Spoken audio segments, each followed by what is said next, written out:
Hola a todo el mundo, bienvenidos a una nueva entrega de Bajo las Olas. Yo soy Esther Moreno, Gacela, y este es el podcast del Club Universitario de Buceo Oceánides. No sé si muchos os habéis dado cuenta o no, pero ha costado un poquito que este número saliera del horno. Si el año pasado decidimos que todas las entregas iban a estar dirigidas a dar a conocer proyectos de cualquier índole, siempre relacionados con el buceo, este año cualquier tema relacionado con el buceo tendrá cabida. Volvemos a los orígenes, a todos los años anteriores.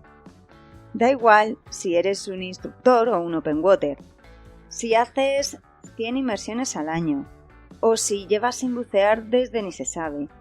Lo importante es querer contar algo.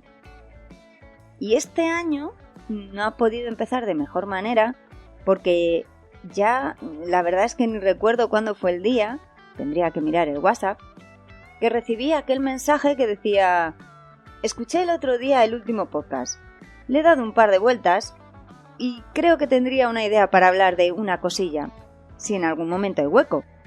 Creo que se sale un poco de las temáticas habituales, pero me parece interesante. Imaginad mi cara de alegría al leer aquello. Más si viene de una jornada de buceos oceánides. Así que no me voy a enrollar más, voy a ir al grano y doy paso a una nueva voz en Bajo las Olas. Es el turno de Miguel Ortega.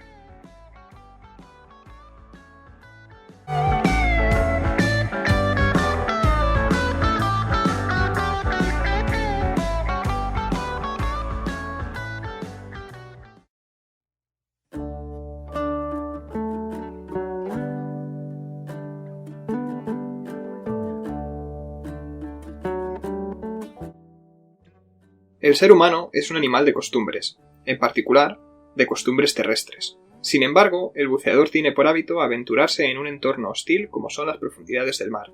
Y digo hostil porque, por desgracia, no podemos respirar debajo del agua. Ahora bien, gracias a su ingenio, el ser humano ha sido capaz de aumentar el tiempo que puede permanecer bajo la superficie del mar. Los equipos de buceo actuales son más seguros y sencillos de usar, democratizando así el acceso a este deporte. Eso sí, sigue siendo necesario un entrenamiento en el uso de estos equipos y estar familiarizado con todos los procedimientos. Es decir, el buceador destaca, o debería destacar, por ser metódico y por el gusto por seguir planes al dedillo. De hecho, la industria del buceo, en comparación con otros deportes, es relativamente reacia a las innovaciones y cambios rápidos, y eso se refleja en el comportamiento de los propios buceadores. Perro viejo no aprende trucos nuevos. Es comprensible que el buceador recreativo medio sea reacio a modernizar sus procedimientos. Se certificó hace 20 años y desde entonces lo único que le interesa de bucear es ver peces y pasar un buen rato debajo del agua. ¿Qué le importa a él si las altas esferas del buceo dan una recomendación de este tipo o del otro? Eso es justamente lo que hoy nos atañe, uno de los hábitos más comunes y automatizados del buceador, el cuarto de vuelta. A la gran mayoría de nosotros nos han enseñado a abrir la botella hasta el final y luego cerrar un cuarto de vuelta, por diferentes razones que aparecerán más adelante. Es por eso que en los próximos minutos voy a intentar convencerte para que no vuelvas a hacerlo. El origen del cuarto de vuelta viene de las antiguas válvulas de las botellas de aire. En primer lugar, los buceadores temían que una válvula abierta hasta el final se quedase atascada y no pudiera cerrarse. Por otro lado, debido a que si se abría de más la botella, se podía dañar la empaquetadura de la válvula, o que si se cerraba con mucha fuerza, se produciría un desgaste en el asiento. En ambos se producía una fuga en la válvula, ya fuera por el eje o por la propia conexión de la botella al regulador. A todo ello hay que sumarle que para compensar que una botella cerrada y con fuga, se tendía y se sigue tendiendo a cerrar con más fuerza la válvula, lo que empeora el problema y daña aún más el interior de la válvula. Frente a esta problemática hay una fácil solución: abrir la válvula hasta el final y cuando se nota que hay algo de resistencia, cerrar un cuarto de vuelta. De esta forma se evita que la empaquetadura del eje esté muy apretada y se acabe deformando. No nos vamos a engañar, es una solución ingeniosa a una problemática del propio diseño de las válvulas. De hecho, en muchas otras industrias es una técnica recomendada para evitar esos daños en las griferías. ¿Y por qué vengo yo a intentar convencer a los buceadores de que abandonen este procedimiento? Bueno, en realidad no vengo yo, viene Dan, ni más ni menos, a hacerlo.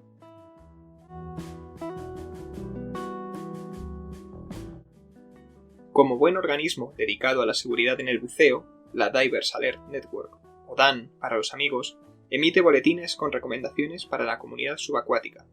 En particular, en febrero de 2021 publicaron esto mismo de lo que venimos hablando hasta ahora. Recomiendan encarecidamente que no se realice el procedimiento del cuarto de vuelta, ya sea por buceadores, por el patrón de la barca que con toda la buena intención del mundo te abre la botella, o, en general, cualquier persona que esté involucrada en actividades de buceo. Pero, ¿cuál es el motivo por el que aconsejan evitar el cuarto de vuelta? Porque tienen constancia de varios accidentes relacionados con este punto en la preparación del equipo, uno de ellos, por desgracia, con desenlace mortal. En su lugar, Dan propone que cuando se abra una botella de aire se haga hasta el final, es decir, solo hay dos posibilidades en el estado de la válvula, abierta o cerrada. ¿Y de dónde viene esta problemática? Viene de que si una botella está abierta y alguien, con las prisas de tirarse al agua, acciona el pomo de la válvula, podrá ver que gira, evidentemente en el sentido horario de cierre, llegará hasta la posición de tope y dará un cuarto de vuelta en el sentido contrario. De esta forma, la grifería quedaría abierta un cuarto de vuelta, que es lo justo para suministrar el caudal de aire que una persona necesita en superficie. Esa persona hará su comprobación de regulador, viendo que consigue dar varias bocanadas de aire, que la aguja del manómetro no se mueve, y procederá a tirarse al agua. Ahora bien, según aumente la profundidad, aumentará la presión, y por tanto el buceador necesitará un mayor caudal de aire. Como la válvula está restringiendo el paso del aire, no será capaz de suministrar todo el caudal que el buceador demanda, dándole la sensación de que el regulador no funciona bien, o que se ha quedado sin aire, forzando en primera instancia a buscar la donación de su compañero, e incluso, si no es capaz de diagnosticar el problema, a abortar la inmersión a los pocos minutos de entrar al agua. Parece una tontería que una persona confunda el sentido horario con el antihorario, pero no es una cuestión baladí. Si alguna vez has tenido que poner un tornillo, puede que hayas dudado de si estabas apretándolo o aflojándolo. Esto es una cuestión similar. Si todo lo que llevo dicho hasta ahora no te ha convencido, voy a sacar la artillería pesada y contarte mi experiencia con, exactamente, este problema. Este verano, mi compañero de buceo y yo realizamos una inmersión sin prácticamente complejidad, salvo por una visibilidad que no era excelente, pero que no influía para nada en la seguridad de la inmersión, solo en su disfrute. Para llegar a nuestro destino, habíamos tenido poco más de 10 minutos de navegación, habíamos preparado nuestro equipo cómodamente en la embarcación, porque no había oleaje, y como yo soy muy tardón, fui el último en ir al agua. El patrón me ayudó a ponerme el equipo y a hacer mis comprobaciones antes de lanzarme. Como estaba todo correcto y no notaba nada raro, procedimos a la inmersión. Buceábamos sobre la cubierta de un pecio a unos 15 metros de profundidad, y hasta ese punto todo había ido bien, hasta que comencé a notar una pequeña resistencia en el regulador. Me aseguré de abrir al máximo el ajuste de la segunda etapa, y seguir a inmersión porque noté mejoría en el aire que me llegaba. Pasado un minuto o dos, volví a notar que la resistencia aumentaba de nuevo, justamente cuando daba una inspiración fuerte, tras un par de aleteos más intensos o para ajustar mi flotabilidad. Comencé a mosquearme y decidí comprobar si el problema venía de mi segunda etapa principal, y cambié a la de reserva. Seguía teniendo el mismo problema, y, por tanto, deduje que el problema venía de aguas arriba. La primera etapa fallaba, o la botella fallaba. En ese momento, en el que notaba que me iba costando más respirar y empezaba a vaticinar que habría que abortar la inmersión, se me encendió la bombilla. Mira el manómetro a ver si no tienes aire, o si tienes aire, mira si la aguja sube y baja de golpe. Efectivamente, la aguja del manómetro iba desde los 180 bares a 0 cada vez que inhalaba. Es ahí cuando entendí que el problema venía de la botella, y en particular de la grifería, que estaba abierta solamente un cuarto de vuelta. La solución fue fácil. Intenté abrir por mi cuenta la botella, pero como no llegaba o con los nervios no encontraba el pomo de la válvula, aleteé hasta mi compañera. Con un par de señas le indiqué que tenía un problema con mi grifería y le enseñé la aguja del manómetro. Inmediatamente entendió lo que estaba pasando y abrió del todo el grifo de mi botella. Afortunadamente la situación quedó en eso, fue solo un susto y acabamos la inmersión sin más percances, pero podría haberse dado el caso de que me agobiase, entrase en pánico y desencadenar un accidente más grave. Con todo lo expuesto, espero haberte convencido, o al menos haberte hecho pensar un poquito sobre esta recomendación que da Dan. Si eres un buceador del montón, pero del montón bueno, espero que te plantees dejar de hacer el cuarto de vuelta al abrir tu botella. Si eres una persona que trabaja en un centro de buceo, ya sea como dive master, como patrón, o en cualquier otra posición en la que puedas ayudar a un buceador que va a ir al agua y puedes abrirle la botella, intenta aplicar la recomendación de Dan y ábrela hasta el final, de forma que no haya posibilidad de duda. Y por último, en mi humilde opinión, creo que la comunidad de instructores debería intentar cambiar su manera de enseñar y dejar de explicar el cuarto de vuelta a los nuevos buzos. Sé que estoy pidiendo mucho porque, como dije al principio, el ser humano, y el buceador más si cabe, es animal de costumbres. Afortunadamente, todos sabemos que el dicho no es verdad, y que perro viejo sí aprende trucos nuevos.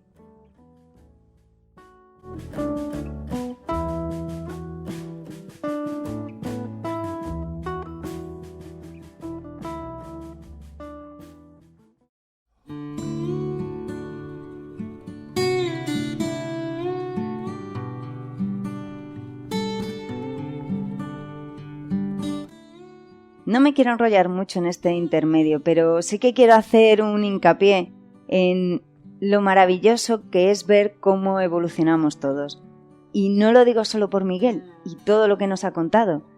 Ver cómo aprendemos y cómo gestionamos todo lo que nos va pasando en función, nunca mejor dicho, de lo aprendido, me encanta. Y no solo eso, sino que ha sido un gran ejemplo de que todos tenemos cosas que contar y que aprender. Así que, ya sabéis, tenéis Bajo las olas a vuestra entera disposición. Solamente con que tengas ganas y un móvil con grabadora, es más que suficiente. De verdad. Y dicho esto, vamos a encontrarnos con la historia sumergida. Esta vez es el turno del HMS Edinburgh, que es más conocido como el pecio del $1.000.000.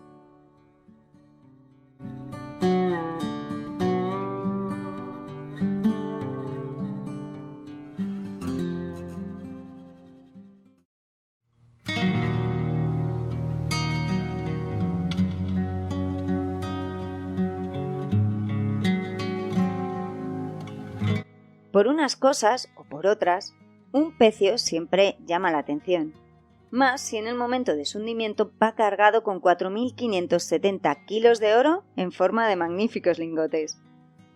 Que al HMS Edinburgh se le conozca como el pecio del $1.000.000 no es casualidad. El HMS Edinburgh fue construido en Newcastle, siendo lanzado el 31 de marzo de 1938. Era rápido y potente, pudiendo alcanzar una velocidad máxima de más de 60 km la hora.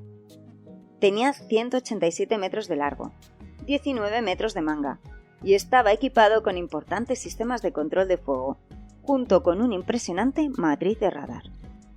Estaba tan bien pensado que podía incluso transportar 3 hidroaviones. Y poder hacer vuelos de reconocimiento en ese momento era más que fundamental, era esencial. ¿Y el armamento? Normalmente los cruceros ligeros no van tan armados, así que si algo le caracterizaba era precisamente eso. 12 cañones de 6 pulgadas, 12 cañones antiaéreos de 4 pulgadas, 16 ametralladoras y, por si fuera poco, llevaba 6 torpedos de 32 pulgadas divididos entre 2 bastidores triples. A ver quién era el guapo que se enfrentaba al HMS Edinburgh. Aunque su gran ventaja era la velocidad. Gracias a sus turbinas de 4 ejes y a sus 4 calderas, era capaz de evitar los enfrentamientos contra enemigos que fueran mejor pertrechados que ellos. La botadura del HMS Edinburgh fue en 1938, pero no fue hasta julio de 1939 cuando entrara en acción. Sería dentro de la flota doméstica británica, más concretamente en el 18º Escuadrón de Cruceros en Scapa Flow, Escocia. Este lugar ya suena más, ¿verdad? Sus primeras misiones fueron patrullar Islandia y las Islas Feroe, pero enseguida fue transferido a un segundo escuadrón de cruceros. Desde entonces estuvo presente en una multitud de contiendas, pero nosotros nos vamos a centrar solo en una de ellas, que es la que más nos interesa, aquella que le llevó a su segunda vida. El HMS Edinburgh partió de la base de Scapa Flow el 6 de abril de 1942 con destino Murmansk, en Rusia. Pasaba a ser el buque insignia del contraalmirante Stuart Bonham, y su misión iba a ser escoltar el convoy PQ-14 con destino Rusia. Querían llegar vía océano glacial ártico, y claro, las condiciones de navegación y meteorológicas eran de todo menos fáciles. 16 de los 24 barcos tuvieron que recalar en Islandia, mientras el resto continuaba con el rumbo establecido.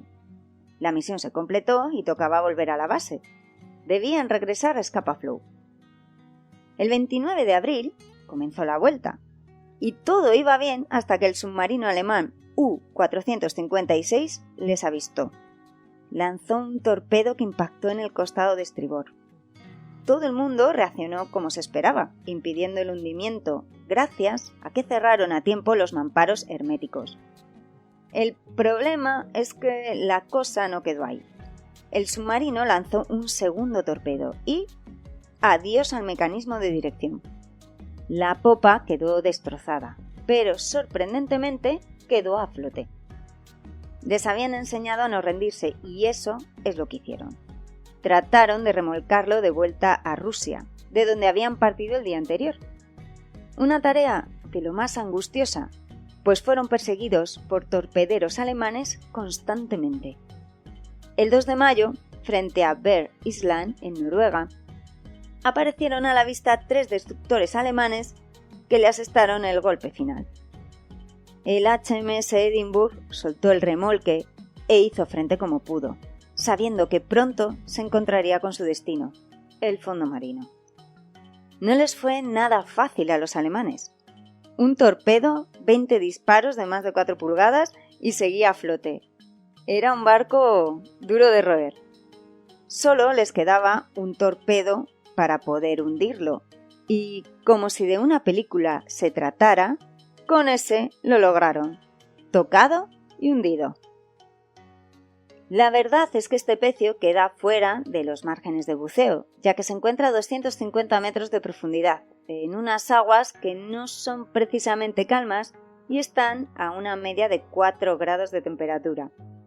A bote pronto nadie pensaría en bucear en un pecio así, pero la cosa cambia sustancialmente además cuando todo el mundo sabía que el HMS Edinburgh cargaba en su interior 465 lingotes de oro, un pago en metálico de Stalin por los materiales recibidos. 9 años después de la Segunda Guerra Mundial, en 1954, el gobierno británico ofreció los derechos de salvamento a la compañía Risdon Bethley, empresa privada especializada en recuperaciones submarinas. ¿Todo solucionado? De eso nada. Llegó la Guerra Fría y a ella se le sumó que en 1957 fue declarado tumba de guerra. Cierto que la recuperación de la valiosa carga se había complicado sobremanera, pero en 1970 el gobierno británico no pudo más. Quería recuperar el oro como fuera. Tanta riqueza no podía caer en manos enemigas y cuanto más tiempo pasara, más probabilidades había. A principios de 1980, la compañía Yes Submarine, con el apoyo de la compañía de buceo Barton Williams y la compañía naviera OSA, ganaron un concurso para intentar recuperar el preciado botín. En 1981 comenzó la búsqueda de los restos. Sabían que se encontraban más o menos a unas 150 millas al norte de la costa de la URSS y Noruega. Y tras 48 horas dieron con él. Estaba a unos 400 kilómetros al nor-noroeste de la costa soviética. El ROV Scorpio logró documentar detalladamente el pecio a 245 metros de profundidad, lo cual permitió evaluar el proyecto de recuperación. La primera incursión se realizó el 15 de septiembre de 1981. Tras tantos años de esperar, el buceador John Rossier encontró la primera barra de oro. Desde entonces la labor continuó hasta que el 7 de octubre se tuvo que parar debido al mal tiempo. Se recuperaron 421 de los 465 lingotes. No está nada mal, la verdad. Con todo ello, no solo se puso fin a un gran proyecto de recuperación, sino que también estableció un récord mundial en el buceo profundo, que aunque ya ha sido superado, fue todo un hito en la época.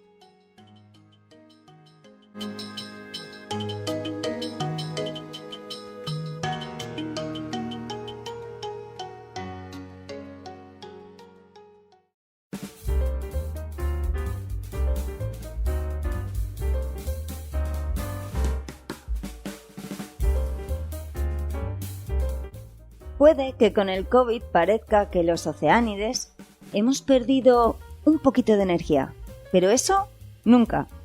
Es cierto que hemos hecho menos salidas que antes, que no ha habido viaje internacional estos últimos tiempos o que el número de entrenamientos y talleres no ha sido como años anteriores. Pero, ¿alguien ha tenido un año como los de antes? Porque a los que estáis respondiendo que sí, yo de primeras me quito el sombrero ante vosotros. El caso es que nuestro ritmo haya sido menor este año o estos últimos tiempos no significa que nuestras cabezas no bullan como siempre. Es una gran característica nuestra. Estamos todo el tiempo maquinando. Y cuando digo todo el tiempo, es todo el tiempo. Estamos cargados de energía y con unas cuantas ideas en la cabeza que seguro que os van a encantar. Son sobre todo para partir del otoño, nuestra época preferida por excelencia para disfrutar del mar. El agua sigue calentita, sigue haciendo más o menos buen tiempo, hay menos gente, que esto es maravilloso, y todo es más barato, que esto es más bonito todavía. Así que la época es perfecta. En cuanto salgan del horno estas ideas, seréis los primeros en saberlo. Pero para que no se os haga larga la espera, nos vemos en las próximas actividades oceánides y en el próximo Bajo las Olas el 1 de agosto. Bucead mucho y sed buenas y buenos. Nos vemos en agosto. ¡Chao!